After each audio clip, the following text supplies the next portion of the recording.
Subscribe कीजिए आपके अपने इस YouTube चैनल को और दबा दीजिए बेल आइकन को लेटेस्ट एजुकेशन वीडियोस के लिए।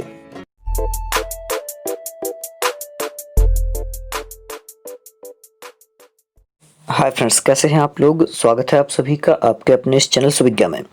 साथियों, आज हम यहाँ हिंदी पेडागोजी के कुछ महत्वपूर्ण प्रश्नों का अध्ययन करेंगे जो कि परीक्षाओं की दृष्टि से बहुत ज़्यादा उपयोगी हैं। और यदि आप मध्य प्रदेश वर्ग 3 की तैयारी कर रहे हैं तो आप प्लेलिस्ट में जाकर के संस्कृत पेडागोजी और इसके अलावा जो MP वर्ग 3 की बुक हैं 6 से 12 तक, तो वो भी वीडियोस अपलोड हो रहे हैं, वो भी देख सकते हैं। और यहाँ पर सभी प्रकार की TET के लिए ये वीडियो है, तो बहुत अच्छे से देखें। चलिए, पहला प्रश्न दिया हुआ है, भाषा की कक्षा में सर्वाधिक महत्वपूर्ण है। तो एक भाषा की कक्षा में सर्वाधिक महत्वपूर्ण क्या होना चाहिए?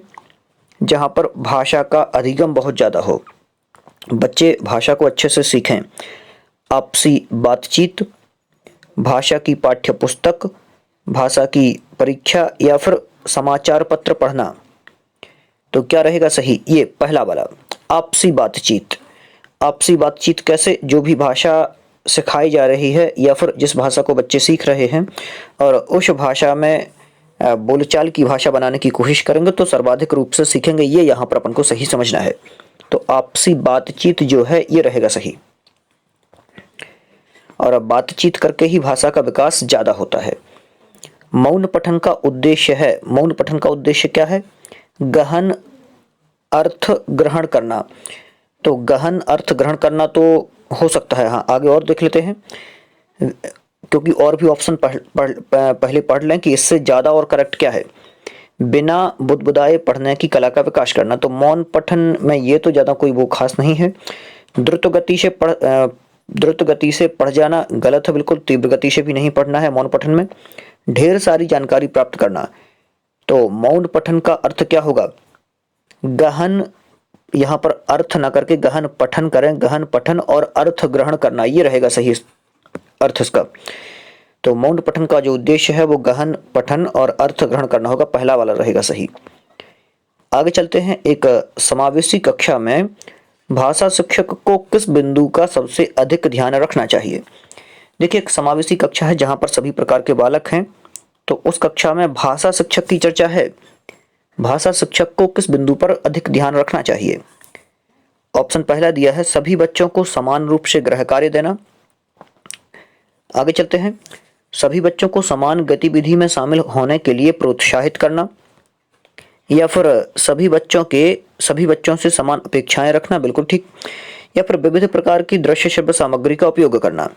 तो देखिए, एक समावेशी कक्षा में भाषा शिक्षक के लिए सबसे ज़्यादा महत्वपूर्ण यही होगा कि वो विविध प्रकार की दृश्य और श्रव्य सामग्रियों का उपयोग करें, जिससे कि सभी कैटेगरी के बच्चे सीखें, सभी वर्ग के बच्चे सीखें। आगे, लिखना कौशल में सर्वाधिक महत्वपूर्ण है। तो लिखना कौशल में सर्वाधिक महत्वपूर्ण क्या होगा? लिपि चिन्हों की बनावट। चिन्हों कर लें यहाँ पर, लिपि चिन्हों की बनावट, या फिर मानक वर्तनी पर बल, या अभिव्यक्ति की कुशलता, या सुंदर लेख। तो लिखना कौशल में सर्वाधिक महत्वपूर्ण क्या होगा? देखिए, लेखन की चर्चा है और लेखन की चर्चा जब भी होती है तो अभिव्यक्ति की कुशलता रहेगी। यहाँ पर लेखन कौशल में अभिव्यक्ति की कुशलता को ज़्यादा महत्व दिया जाता है, ये महत्वपूर्ण है लेखन कौशल में। आगे चलते हैं। दिया हुआ है, इनमें से कौन सी सामग्री सिर्फ दृश्य सामग्री का प्रकार है? देखिए, केवल दृश्य है, अपन देख सकते हैं, उसको सुन नहीं सकते हैं। रेडियो दिया हुआ है, ये श्रव्य सामग्री है, गलत है। हाँ, पुस्तक दृश्य सामग्री है। वीडियो कैसेट ये दृश्य और श्रव्य के अंतर्गत आती है। टेलीफोन कर लें यहाँ पर, टेलीफोन जो है सुनने के काम आता है, तो ये भी गलत हो जाएगा। और वीडियो कैसेट है, यदि ऑडियो बंद करते हैं तो फिर भी दृश्य रहेगी, लेकिन ये दृश्य और श्रव्य दोनों का साधन है, तो यहाँ पर केवल दृश्य सामग्री पूछा है। केवल दृश्य पुस्तक है। पुस्तक एक ऐसी सामग्री है जो केवल दृश्य सामग्री है, उसे देख सकते हैं, सुन नहीं सकते हैं। प्राथमिक कक्षाओं में रोल प्ले या फिर ये कहें कि भूमिका निर्वाह का क्या उद्देश्य होना चाहिए? आप लोगों ने देखा होगा, प्राथमिक विद्यालयों में कई प्रकार से भूमिकाएं बच्चों को दे दी जाती हैं कि आपको ये बनना है, आप ये बन गए हैं और फिर आप अपना बोलिए कुछ। तो इस प्रकार से जो भी भूमिका निर्वाह है उसका उद्देश्य क्या होगा? एक पद्धति के रूप में इनका उपयोग करना, विभिन्न संदर्भों में भाषा प्रयोग के अवसर प्रदान करना, बच्चों को अनुशासित करना या फिर बच्चों को अभिनय सिखाना। तो देखिए, रोल प्ले की भूमिका जो है इसका मुख्य उद्देश्य यही है कि भाषा के प्रयोग करने के विभिन्न अवसर मिले बच्चों को, विभिन्न संदर्भों में भाषा प्रयोग करने के अवसर प्रदान करना, यही रहेगा इसका सही उत्तर सेकंड वाला। आगे चलते हैं। पाठ के अंत में अभ्यास और गतिविधियां देने का उद्देश्य है। तो पाठ के अंत में अभ्यास और गतिविधियां देने का उद्देश्य क्या है? बच्चों को अभिव्यक्ति के अवसर देना, बच्चों को व्यस्त रखने हेतु गतिविधियां कराना, या फिर बच्चों को याद करने हेतु सामग्री उपलब्ध करने में सहायता करना, या गृह कार्य की सामग्री जुटाना। तो देखिए, पाठ के अंत में जो अभ्यास और गतिविधियां दी हुई होती हैं तो उन्हें देने का उद्देश्य यही है कि बच्चों को अभिव्यक्ति के और अवसर प्रदान हो और कुछ ज़्यादा से ज़्यादा सीखें। तो पहला वाला जो है ये वाला, यही रहेगा सही, क्योंकि व्यस्त रखना तो कोई इसका उद्देश्य है नहीं, या फिर बच्चों को याद करने में सहायता ये भी ज़्यादा सही नहीं होगा, या फिर गृह कार्य की सामग्री जुटाना ये भी गलत हो जाएगा। तो पहला वाला रहेगा सही, बच्चों को अभिव्यक्ति के अवसर देना। आगे, बच्चे प्रारंभ से ही कैसे होते हैं? एक भाषिक होते हैं, द्विभाषिक होते हैं, बहुभाषिक होते हैं, या फिर भाषा में कमजोर होते हैं। तो बच्चे जो हैं वो प्रारंभ से ही कैसे होते हैं? बहुभाषिक होते हैं, ये तीसरा वाला रहेगा सही। आगे चलते हैं। भाषा की पाठ्यपुस्तक में सबसे महत्वपूर्ण पक्ष है। तो भाषा की पाठ्यपुस्तक में सबसे महत्वपूर्ण पक्ष क्या है? पाठों का उद्देश्यपूर्ण चयन, अभ्यासों की बहुलता, कागज की गुणवत्ता, या फिर आकर्षक चित्र। तो देखिए, भाषा की पाठ्यपुस्तक में सबसे ज्यादा महत्वपूर्ण पूछा है तो पाठों का उद्देश्यपूर्ण चयन रहेगा सबसे ज्यादा महत्वपूर्ण पक्ष, कि किस प्रकार के पाठ और किस स्टैंडर्ड के बच्चे को दिए गए हैं, किस कक्षा के बच्चे को दिए गए हैं, ये वाला यही रहेगा सही। आगे चलते हैं। समग्र भाषा पद्धति पर आधारित कक्षा कैसी होनी चाहिए? समग्र भाषा पद्धति पर आधारित कक्षा बच्चों के भाषाई विकास को स्पष्ट समझ पर बल देती है, बच्चों की भाषाई विकास की स्पष्ट समझ पर बल देती है, बाल साहित्य को पढ़कर सुनाने पर बल देती है, या फिर सभी भाषाओं को सीखने पर बल देती है, या गतिविधियों के आयोजन पर बल देती है। तो देखिए, समग्र भाषा पद्धति जो होती है इस पर आधारित कक्षा जो है उसमें बच्चों के भाषाई विकास की स्पष्ट समझ पर बल दिया जाता है, ये वाला फर्स्ट वाला ही रहेगा इसका सही उत्तर। आगे चलते हैं। चॉम्स्की के अनुसार कौन सा कथन सही है? चॉम्स्की महोदय के अनुसार कौन सा कथन सही है? बच्चों में भाषा सीखने की जन्मजात क्षमता होती है, बिल्कुल ठीक है। बच्चों में भाषा सीखने की जन्मजात क्षमता नहीं होती है तो गलत हो गया। बच्चों में भाषा सीखने की क्षमताएं बहुत सीमित होती है, सीमित शब्द ने इसको गलत कर दिया। आगे, बच्चों को व्याकरण सिखाना जरूरी है, तो ये भी इन्होंने नहीं कहा। क्या रहेगा सही? पहला वाला, बच्चों में भाषा सीखने की क्षमता जन्मजात होती है, ये वाला पहला वाला ही रहेगा सही। आगे चलते हैं। भाषा अर्जित करने की प्रक्रिया में किसका महत्व सर्वाधिक होता है? तो भाषा अर्जित करने की प्रक्रिया में किसका महत्व सर्वाधिक होता है? भाषा कक्षा का, भाषा प्रयोगशाला का, पाठ्यपुस्तक का, या फिर समाज का? तो देखिए, तो सबसे ज़्यादा महत्व जो होता है भाषा अर्जित करने की प्रक्रिया में वो समाज का सबसे ज़्यादा महत्व है। क्या रहेगा इसका सही उत्तर? समाज का, क्योंकि समाज में रह करके बच्चा भाषा अर्जन अच्छे से कर लेता है और बोलना वहीं पर सीखता है, समाज में ही। आगे, भाषा अर्जित करने में वाइगोत्स्की ने किस पर सबसे अधिक बल दिया है? तो वाइगोत्स्की महोदय के बारे में यहाँ पर कहा है कि भाषा अर्जित करने में वाइगोत्स्की ने किस पर सबसे ज़्यादा बल दिया है? भाषा की पाठ्यपुस्तक पर, समाज में होने वाले भाषा प्रयोगों पर, या फिर परिवार में बोली जाने वाली भाषा पर, या फिर कक्षा में बोली जाने वाली भाषा पर? तो भाषा अर्जित करने में वाइगोत्स्की ने किस पर सबसे ज़्यादा बल दिया है? वाइगोत्स्की महोदय की चर्चा है, किस पर सबसे ज़्यादा बल दिया है इन्होंने, बता रहे हैं आप लोगों को। तो समाज में होने वाले भाषा प्रयोगों पर वाइगोत्स्की महोदय की जब भी चर्चा आती है तो सामाजिक रूप सबसे ज़्यादा आगे आता है। तो ये सेकंड वाला जो है यही रहेगा इसका सही उत्तर। आगे चलते हैं अगले प्रश्न पर, जहां पर दिया है इनमें से कौन सी विधि मूल्यांकन प्रक्रिया की प्रचलित विधि है। इनमें से कौन सी विधि मूल्यांकन प्रक्रिया की प्रचलित विधि है? साक्षात्कार विधि, जांच सूची, अभिलेख या फिर परीक्षा। तो सबसे ज्यादा प्रचलित प्रक्रिया जो है वो परीक्षा है, क्योंकि वर्तमान में ये सबसे ज्यादा प्रचलित है और मूल्यांकन प्रक्रिया इसी के द्वारा की जाती है। आगे चलते हैं, दिया हुआ है भाषा कौशलों के संबंध में कौन सा कथन सही है। तो भाषा कौशलों के संबंध में पूछा है कौन सा कथन सही है। पहला ऑप्शन दिया हुआ है भाषा के कौशल अंतः संबंधित होते हैं। हाँ बिल्कुल ठीक है, भाषा के जो कौशल हैं वो अंतः संबंधित होते हैं, बिल्कुल संबंधित होते हैं। भाषा के सभी कौशलों को नए सिरे से सिखाने की आवश्यकता होती है। आगे दिया है भाषा कौशल एक दूसरे से स्वतंत्र होते हैं या फिर भाषा के चारों कौशल एक क्रम में सीखे जाते हैं। तो क्या कह रहे हैं कि भाषा कौशलों के संबंध में कौन सा कथन सही है, क्या रहेगा इसका सही उत्तर। तो ये प्रश्न कई बार रिपीट भी हो चुका है, तो यही वाला पहला वाला रहेगा सही कि भाषा के कौशल अंतः संबंधित होते हैं। आगे चलते हैं, लिखना।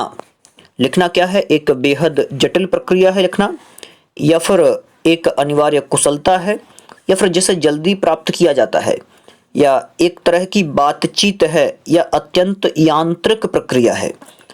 तो लिखने के बारे में पूछा है कि लिखना क्या है, बताना है आप लोगों को। एक बेहद जटिल प्रक्रिया है, एक अनिवार्य कुशलता है जिसे जल्दी से प्राप्त किया जा सकता है, एक तरह की बातचीत है, या फिर एक अत्यंत यांत्रिक प्रक्रिया है। तो क्या है लिखना, बताना है। तो जब भी लिखने के संबंध में चर्चा आती है तो यह एक प्रकार की बातचीत है, यह रहेगा सही।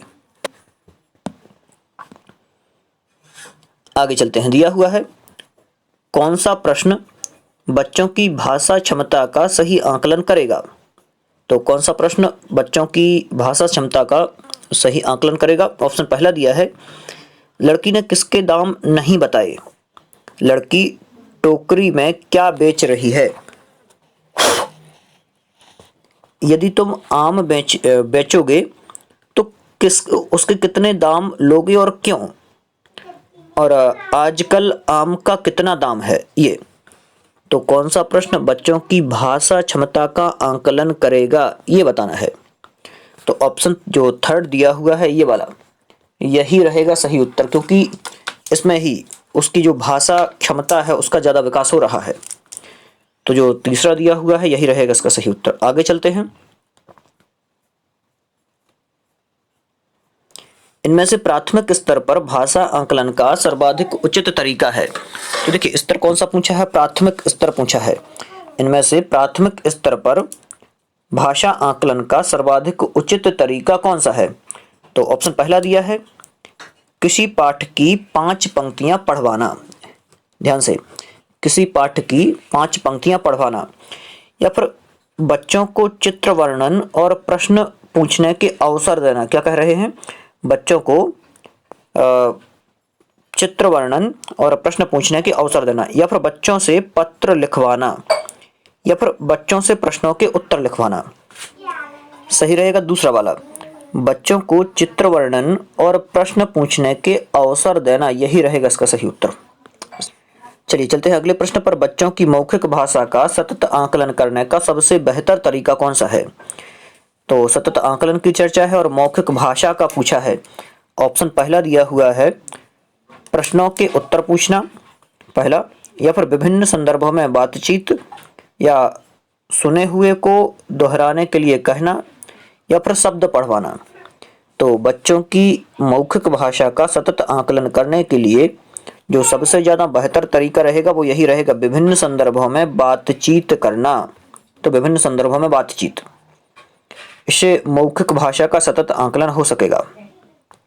आगे चलते हैं, भाषा कक्षा में विभिन्न दृश्य श्रव्य साधनों का उपयोग का उद्देश्य नहीं है। देखिए यहाँ पर उद्देश्य नहीं है पूछा है, मतलब कि भाषा कक्षा में विभिन्न दृश्य श्रव्य साधनों का उपयोग जो किया जा रहा है उसका उद्देश्य क्या नहीं है।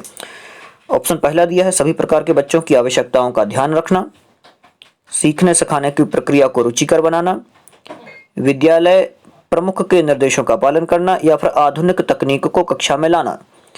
तो क्या रहेगा इनमें सही उत्तर बताने की कोशिश करना है। बिल्कुल से आसान है। भाषा कक्षा में विभिन्न दृश्य श्रव्य साधनों का उपयोग का उद्देश्य नहीं है। तो क्या उद्देश्य नहीं होगा? बिल्कुल ही यहाँ पर अलग ही दिख रहा है, यही वाला कि विद्यालय प्रमुख के निर्देशों का पालन करना, क्योंकि ये कोई सटीक उत्तर नहीं रहेगा। तो यही रहेगा सही उत्तर अपना, क्योंकि नेगेटिव ढूंढना था। आगे चलते हैं। पाठ्य के अंत में अभ्यास। हाँ, ये हो चुका है। पाठ्य के अंत में अभ्यास और गतिविधियां देने वाला। हाँ, पाठ्य पुस्तक की भाषा। तो पाठ्य पुस्तक की भाषा कैसी होनी चाहिए? तत्सम प्रधान होनी चाहिए। बिल्कुल गलत। तत्सम प्रधान ना हो और ना ही तद्भव प्रधान हो। अधिकाधिक कठिन शब्दों से युक्त होनी चाहिए। बिल्कुल गलत। बच्चों की घर व समुदाय की भाषा से मिलती जुलती होनी चाहिए। बिल्कुल ठीक है। पाठ्य पुस्तक की भाषा ऐसी हो जो कि घर या समुदाय की भाषा से मिलती जुलती हो, जिससे बच्चे उस वातावरण से यहाँ पर सीखने का ज़्यादा प्रयास करेंगे और इससे अधिगम अच्छा होगा, बच्चे समझेंगे उस बात को। प्राथमिक स्तर पर कौन सा भाषा शिक्षण का उद्देश्य नहीं है? देखिए, उद्देश्य नहीं है पूछा है। विभिन्न संदर्भों में भाषा का प्रभावी प्रयोग करना। पहला, स्पष्टता एवं आत्मविश्वास के साथ अपनी बात कहना। दूसरा, वर्णमाला को क्रम से कंठस्थ करना। तीसरा, या फिर ध्वनि संकेत चिन्हों का संबंध बनाना। तो प्राथमिक स्तर पर कौन सा भाषा शिक्षण का उद्देश्य नहीं है? नेगेटिव यहाँ पर भी अपन को ढूंढना है और प्राथमिक स्तर की चर्चा की जा रही है। तो क्या रहेगा इसका सही उत्तर? तो सी, नेगेटिव पूछा हो ना। कंठस्थीकरण जो यहाँ पर ये शब्द दिया है, ये इस विकल्प को गलत बनाता है। तो ये ठीक नहीं रहेगा कि वर्णमाला को क्रम से कंठस्थ कराया जाए। आगे चलते हैं। दिया हुआ है प्राथमिक स्तर पर पढ़ने की क्षमता का आकलन करने की दृष्टि से सबसे अधिक महत्वपूर्ण। देखिए, वहां पर नहीं पूछा था, नेगेटिव था। यहाँ पर सबसे अधिक महत्वपूर्ण पूछा है कि सबसे अधिक महत्वपूर्ण क्या है, और चर्चा प्राथमिक स्तर की है। प्राथमिक स्तर पर पढ़ने की क्षमता का आकलन करने की दृष्टि से सबसे अधिक महत्वपूर्ण क्या है? ऑप्शन पहला है पढ़ने में प्रवाह, अर्थ का निर्माण, वर्गों की पहचान, या फिर विराम चिन्हों का ज्ञान। तो क्या रहेगा इसका सही उत्तर? सही उत्तर रहेगा सेकंड वाला, अर्थ का निर्माण। ये वाला अर्थ का निर्माण रहेगा सही उत्तर। आगे चलते हैं। दिया हुआ है भाषा शिक्षण में खेल का सर्वाधिक महत्वपूर्ण स्थान है, क्योंकि खेल भाषा को विस्तार देते हैं, खेल में आनंद आता है, खेल में शारीरिक विकास होता है, भाषा शिक्षक को कम श्रम करना पड़ेगा, ये भी कह सकते हैं। तो क्या रहेगा इसका सही उत्तर? भाषा शिक्षण में खेल का सर्वाधिक महत्वपूर्ण स्थान है। खेल का सर्वाधिक महत्वपूर्ण स्थान है। क्यों है खेल का महत्वपूर्ण स्थान, और वो भी भाषा शिक्षण में? क्योंकि भाषा को विस्तार देता है। देखिए, यहाँ पर चर्चा भाषा शिक्षण की जा रही है, तो वो भाषा को विस्तार दे रहा है खेल। ये रहेगा सही उत्तर। आगे चलते हैं। भाषा सीखने सिखाने के संदर्भ में गृह कार्य का उद्देश्य होता है। तो देखिए, गृह कार्य का क्या उद्देश्य होता है? अभिभावकों को प्रसन्न करना। बिल्कुल गलत है। बच्चों को कार्य में व्यस्त रखना, यह भी गलत है। कॉपियां भरवाना, यह भी गलत है। तो चौथा वाला ही रहेगा सही, कि सीखने को विस्तार देना। तो जो गृह कार्य होता है उसका प्रमुख उद्देश्य यही है, सीखने को विस्तार देना, बच्चे ज्यादा से ज्यादा सीखे। प्राथमिक स्तर पर चलते हैं आगे। प्राथमिक स्तर पर एक अध्यापिका संज्ञा पढ़ाते समय पहले संज्ञा की परिभाषा बताती है और बाद उससे संबंधित उदाहरण समझाती है। तो अध्यापिका व्याकरण शिक्षण की कौन सी विधि अपनाती है? पहले क्या समझा रही है? ध्यान से, पहले परिभाषा बताती है और उससे संबंधित उदाहरण उसके बाद में बताती है। तो उदाहरण जहां पर बाद में आ रहे हों वो कौन सी विधि होगी? बिल्कुल से आसान है। कौन सी विधि होगी? वहां पर पहले नियम होंगे, बाद में उदाहरण होंगे। क्या रहेगा सही? तो निगमन विधि, जहां पर पहले नियम होते हैं और बाद में उदाहरण होते हैं। आगे चलते हैं। विद्यालय के बाहर को या फिर विद्यालय के बाहर के जीवन और वहां प्राप्त ज्ञान एवं अनुभव भाषा सीखने के लिए आवश्यक प्रेरणा देते हैं क्योंकि लेखन की विभिन्न शैलियों का परिचय मिलता है, समृद्ध भाषिक परिवेश मिलता है, इससे व्याकरणिक नियमों की जानकारी प्राप्त होती है, मानक वर्तनी का सम्यक ज्ञान मिलता है। क्या रहेगा सही उत्तर? विद्यालय के बाहर को या फिर बाहर के जीवन, विद्यालय के बाहर के जीवन और वहां प्राप्त ज्ञान का अनुभव भाषा सीखने के लिए आवश्यक प्रेरणा देता है। तो क्या रहेगा इसका सही उत्तर? सेकंड वाला, समृद्ध भाषिक परिवेश मिलता है क्योंकि विद्यालय के बाहर का जो जीवन है उससे जो ज्ञान प्राप्त होता है तो वहां पर क्या होता है? समृद्ध भाषिक परिवेश मिलता है, बच्चा अधिक सीखता है। आगे, पहली कक्षा में प्रवेश लेने से पहले आमतौर पर बच्चे कैसे होते हैं? स्व अभिव्यक्ति जानते हैं, पहला ऑप्शन है।